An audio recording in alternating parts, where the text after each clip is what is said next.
Hello, আসসালামু আলাইকুম। আমি আপনাদের সামনে উপস্থিত হলাম।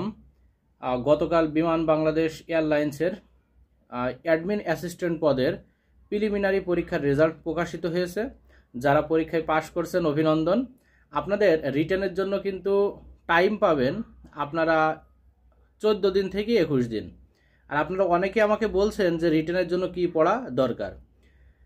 আর রিটেনের জন্য আপনারা মূলত বিগত সালের কোশ্চেন অ্যানালাইসিস করে যেটা দেখা যায়, আপনাদের রিটেনে কিন্তু বাংলা আসে, ইংরেজি আসে, গণিত আসে, সাধারণ জ্ঞান আসে এবং এর সাথে সাথে কিন্তু আপনাদের বিগত কোশ্চেনে দেখছি যে কম্পিউটারের কোশ্চেনও কিন্তু আপনাদের এসছে। তাহলে কম্পিউটার সম্পর্কে আপনাদের জানতে হবে।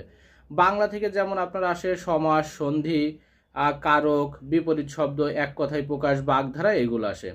আর ইংরেজি থেকে আপনাদের আসে ফ্রেজ, প্রিপোজিশন, তারপরে লিটারেচার একটা থাকতে পারে, বাংলা এবং ইংরেজি যে কোনো থাকতে পারে লিটারেচার থেকে। আর তারপর আপনার ট্রান্সলেশন আছে, ট্রান্সলেশনের ভিডিও আমার পেজে আপনারা পাবেন।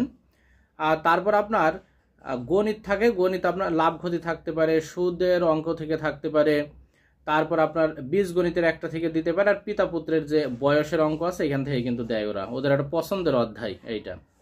তারপরে অনেক সময় দেখা যায় আপনার ত্রিকোণমিতিও কিন্তু ওদের পছন্দ, ওই যে গাছ ভাঙার অঙ্ক আছে ওই অঙ্কগুলো কিন্তু ওরা দিয়ে দেয় কিন্তু।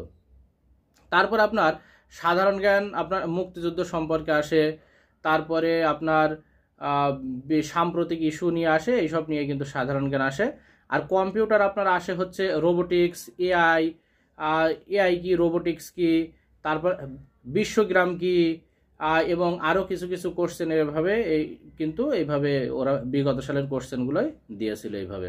তাহলে আপনারা অবশ্যই বাংলা, ইংরেজি, সাধারণ জ্ঞান, গণিত এবং কম্পিউটার অংশটা ভালো করে পড়বেন। আর একটা বিষয়, আপনারা অবশ্যই যদি পারেন, আপনাদের দুইটা বই আমি বলি, সেলফ পাবলিকেশনের বই আছে বাংলা, ইংরেজি, সাধারণ জ্ঞান, গণিতের।